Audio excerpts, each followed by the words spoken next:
एक इंसान के जीवन में अगर कोई सच्चाई होती है तो वो है मृत्यु। हिंदू रीति रिवाजों के अनुसार व्यक्ति की मृत्यु के बाद उसके पार्थिव शरीर का अंतिम संस्कार करके उसे पंच तत्वों में विलीन कर दिया जाता है ताकि उस आत्मा को मोक्ष मिल सके और वो आत्मा इस दुनिया में भटकती ना रहे। लेकिन फिर भी कुछ आत्माएं ऐसी होती हैं जो पंच तत्वों में विलीन होने के बाद भी मुक्त नहीं होती। इस दुनिया में सबकी मृत्यु का एक निर्धारित समय है। मृत्यु के बाद वही मोक्ष को प्राप्त कर सकता है जिसकी मृत्यु ईश्वर द्वारा निर्धारित की गई समयावधि में हो। परंतु यदि कोई सांसारिक दुखों से पीड़ित व्यक्ति उस अवधि के पूर्ण होने से पूर्व ही इस संसार को छोड़कर अपनी स्वेच्छा से चला जाए या किसी की अकाल मृत्यु हो जाए तो वो सहज ही मुक्त नहीं हो पाता, बल्कि उसकी आत्मा जन्मों जन्मांतर तक इसी लोक में भटकती रहती है। टीना अपनी मास्टर्स की पढ़ाई करने के लिए बैंगलोर में शिफ्ट हुई थी, इसलिए वो वहां रहने के लिए एक अच्छी जगह की तलाश में थी।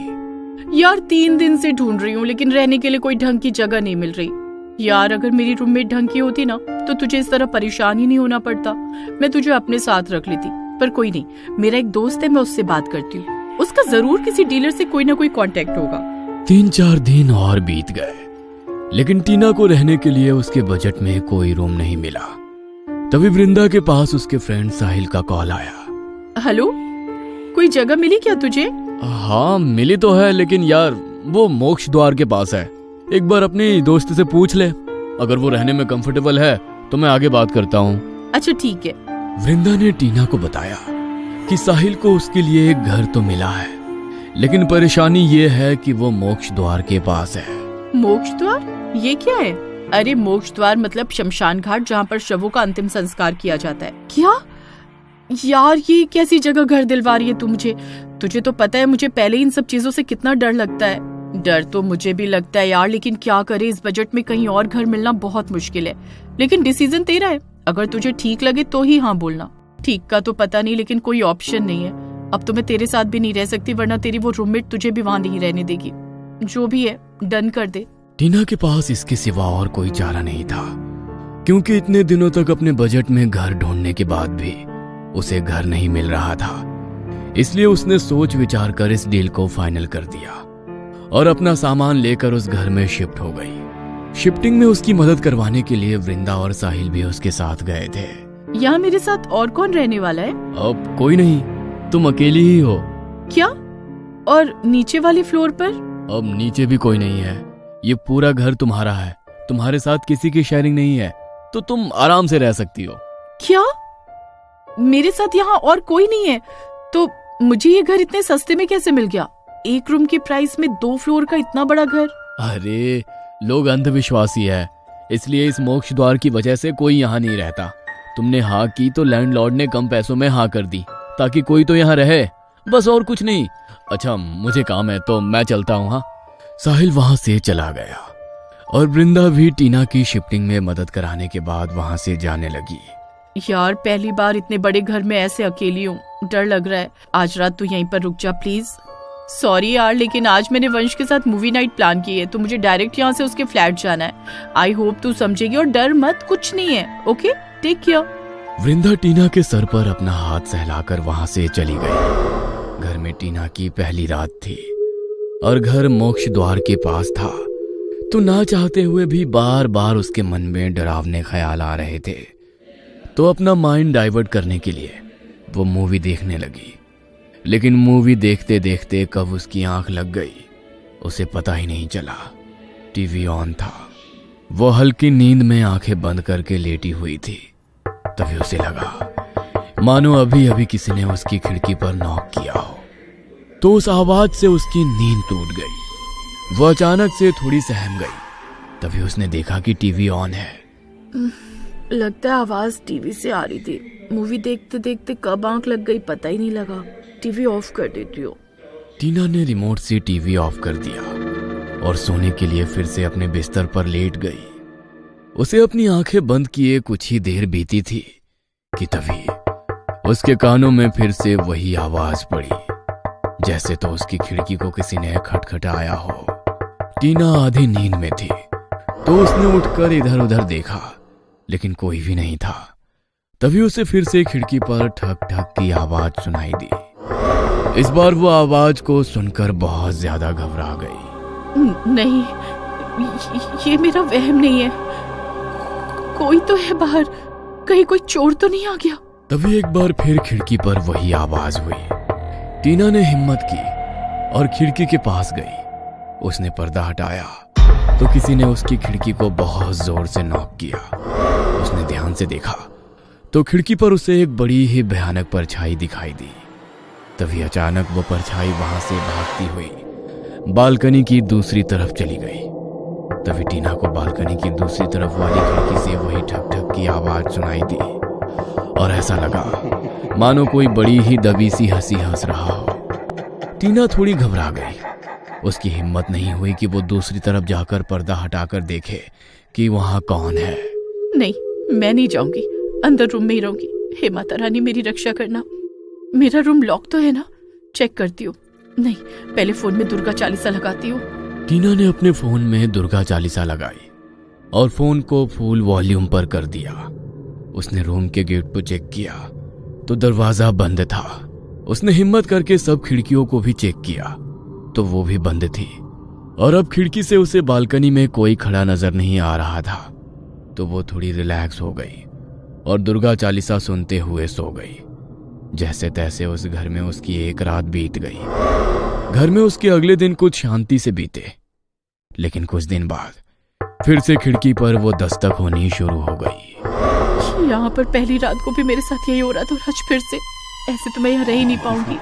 तभी टीना को अपनी बालकनी से किसी औरत के हंसने की आवाज सुनाई दी और ऐसा लगा कि कोई औरत अपनी पायलों की छन छन करती हुई उसकी बालकनी में चल रही हो। कुछ तो अजीब है यहाँ, कुछ तो अजीब है यहाँ, मुझे बहुत डर लग रहा है। धीरे धीरे करके बालकनी से आ रही किसी औरत के हंसने और पायलों की छन छन की आवाज बढ़ने लगी। टीना ने आज फिर से अपने फोन में दुर्गा चालीसा लगाई और उठकर खिड़की की तरफ बढ़ी। उसने देखा तो बाहर कोई नहीं था, इसलिए उसके अंदर थोड़ी हिम्मत आ गई और उसने खिड़की खोलकर बाहर की तरफ झांका तो वहां उसे कोई नहीं दिखा। वो निश्चिंत होकर खिड़की बंद कर ही रही थी कि तभी उसका फोन स्विच ऑफ हो गया और फोन में चल रही दुर्गा चालीसा भी बंद हो गई।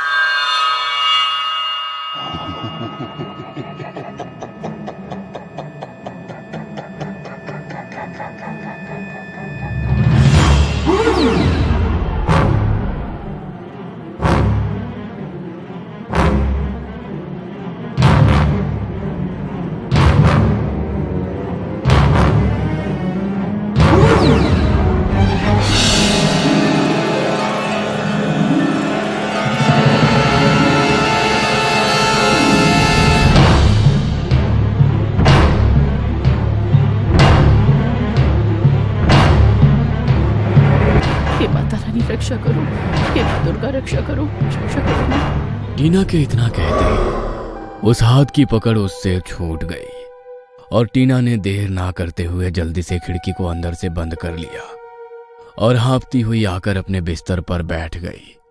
वो अपने होश में नहीं थी। डर के मारे उसका पूरा शरीर बुरी तरह पसीने से भीग चुका था। वो ये समझ ही नहीं पा रही थी कि अभी अभी उसके साथ ये क्या हुआ। अब मैं और एक दिन भी यहाँ नहीं रहूंगी, चाहे मास्टर छोड़कर वापस घर जाना पड़े, लेकिन यहाँ नहीं रहूंगी। टीना इस हद तक डर चुकी थी कि उसने अगले दिन कॉलेज पहुंचते ही ये बात वृंदा को बताई तो वृंदा ने उसकी बात को हंसी में टाल दिया। तुझे हंसी आ रही है? जानती भी है कल रात क्या हालत हुई थी मेरी। मरते मरते बचाया माता रानी ने मुझे। अरे यार, वहाँ पर और भी लोग रहते हैं, लेकिन उनके साथ तो कभी कुछ ऐसा नहीं हुआ। लगता है कुछ ज्यादा ही सोच रही है तू। इस डिग्री पर तेरा फ्यूचर डिपेंड करता है, इसलिए बेवकूफी मत कर। अरे जब मैं ही नहीं रहूंगी तो फ्यूचर कहाँ से रहेगा? मुझे नहीं रहना वहाँ, मुझे अपनी जान प्यारी है। अरे बाबा, ये भी तो हो सकता है कि कल रात तूने कोई बुरा सपना देखा हो। वो कोई सपना नहीं था यार, तुझे क्या लगता है? मुझे क्या सपने और हकीकत के बीच का फर्क नहीं पता? ओहो, अरे मेरे कहने का वो मतलब नहीं था, लेकिन लगता है डर तेरे दिमाग में बैठ गया। एक काम करते हैं, पंडित जी से बात करके घर में हवन करा लेते हैं, तो तेरे मन में जो भी डर है वो भी खत्म हो जाएगा। और कुछ ऐसा वैसा हुआ तो उसका भी हमारे पंडित जी इलाज कर देंगे। और अब फर्स्ट सेमेस्टर के एग्जाम शुरू होने वाले, तो उस पर ध्यान दे। मैं आज ही पंडित जी से बात करती हूँ। ठीक है, लेकिन जब तक घर में हवन नहीं हो जाता मैं वहां पर नहीं रुकूंगी। अच्छा ठीक है, आज रात तुम मेरे साथ रुक जाना। वैसे भी मेरी रूममेट 2-3 दिन के लिए अपने घर गई है। आज रात टीना वृंदा के पास रुक गई। वृंदा ने पंडित जी से बात की तो अगले दिन पंडित जी उसके घर में हवन के लिए आए।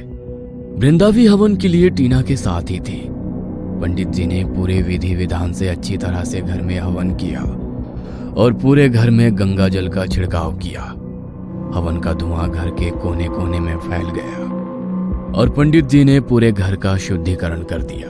डरने की कोई बात नहीं है बेटा, पास में मोक्ष द्वार है, तो कभी कभार आत्माएं भटकती हुई तुम्हें दिख सकती हैं, लेकिन उनके डर को अपने ऊपर हावी मत होने दो।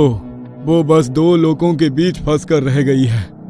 वो खुद परेशान है, इसलिए दूसरों को भी परेशान करती है। लेकिन तुम चिंता मत करो, मैंने पूरे घर को शुद्ध कर दिया है, तो अब ऐसा कुछ नहीं होगा। बस एक बात याद रखना कि रात के समय घर से बाहर मत निकलना, मतलब कि अपनी बालकनी में या छत पर मत जाना। ठीक है पंडित जी, मैं ध्यान रखूंगी। और हाँ बेटा, मैंने बाहर गैलरी में रेलिंग पर एक रक्षा सूत्र बांधा है, तो उसका ध्यान रखना, वो खुलने ना पाए। जी पंडित जी। टीना ने पंडित जी को उनकी दक्षिणा दी और पंडित जी टीना के सर पर हाथ रखकर वहां से चले गए। घर में जब से टीना ने हवन कराया था तब से उसके साथ ऐसा कोई हादसा नहीं हुआ था। अब उसे ना तो खिड़की पर ठक ठक की आवाज सुनाई देती थी और ना ही उसे वहां पर किसी की आवाज या परछाई महसूस होती थी। उसे लगा कि अब सब कुछ ठीक हो गया है, लेकिन शायद कहीं ना कहीं वो ये भूल रही थी कि मोक्ष द्वार अभी भी वहीं पर है और अभी भी रात को वहां इसी तरह आत्माएं भटकती हैं। कुछ दिन बाद यार न्यू ईयर आने वाला है और तुम लोगों ने कोई पार्टी भी प्लान नहीं की। यार मेरी रूममेट तो तुझे पता ही है कैसी है, वो तो फ्लैट पर पार्टी करने नहीं देगी। और मेरा लैंडलॉर्ड भी ऐसा है कि उसे जरा भी शोर शराबा पसंद नहीं है, तो मेरे फ्लैट पर पार्टी करने का आइडिया तो भूल ही जाओ। हाँ, और जहां मैं रहता हूं वहां तो ऑलरेडी लड़कों ने अपनी पार्टी प्लान की हुई है और मैं तुम लड़कियों को वहां पर लेकर बिल्कुल भी नहीं जाऊंगा। और तुम दोनों?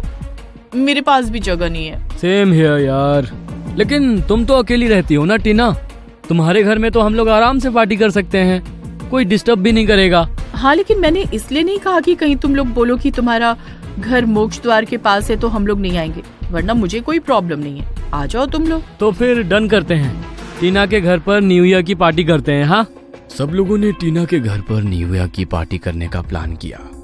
2 दिन बाद 21 दिसंबर था।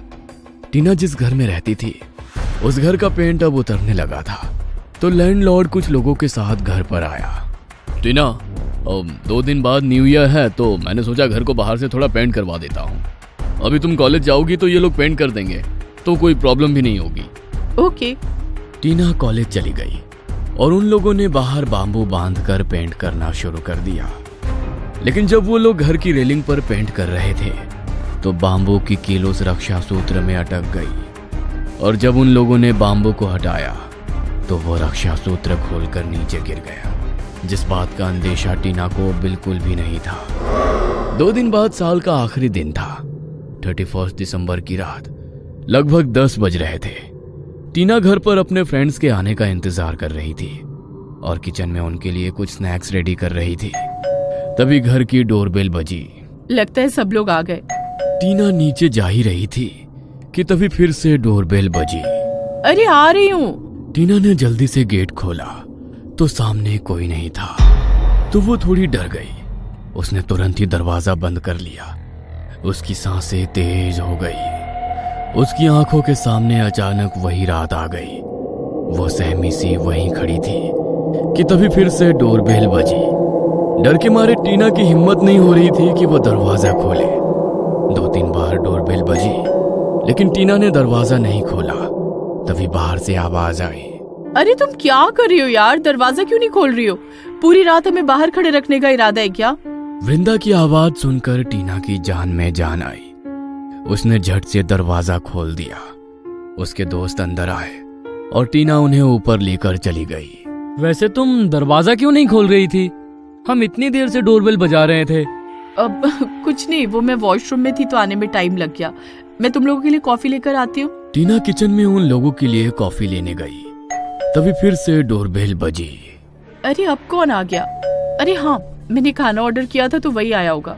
टीना ने अपने दोस्तों को कॉफी दी और नीचे दरवाजा खोलने के लिए गई। लेकिन जैसे ही उसने दरवाजा खोला तो उसके पैरों तले से जमीन खिसक गई, क्योंकि उसके चारों दोस्त दरवाजे के बाहर उसके सामने खड़े थे। तो अभी अभी टीना जिन दोस्तों के साथ ऊपर गई वो कौन थे? यह सोचकर टीना की रूह कांप गई। भरी ठंड के मौसम में उसका पूरा शरीर पसीने से भीग गया। अरे ऐसे क्यों खड़ी हो जैसे तुम्हें कोई सांप सूंघ गया हो? तुम तो हमें ऐसे देख रही हो जैसे किसी भूत को देख लिया हो। क्या? अरे क्या क्या क्या कर रही हो? अब हमें अंदर भी आने दोगी या पूरी रात बाहर ही खड़े रखोगी? पहले ही इतनी सर्दी हो रही है, थोड़ा तो तरस खाओ हम पर। हाँ, अंदर आ जाओ। टीना इतनी डर चुकी थी कि अपने दोस्तों को ऊपर ले जाते हुए उसके पैर कांप रहे थे। उसके दिमाग में सिर्फ एक ही बात घूम रही थी, अगर ये सब लोग यहाँ पर मेरे साथ हैं तो ऊपर जिन्हें मैं कॉफी देकर आई हूँ वो कौन है? और अगर वो मेरे दोस्त हैं तो ये कौन है?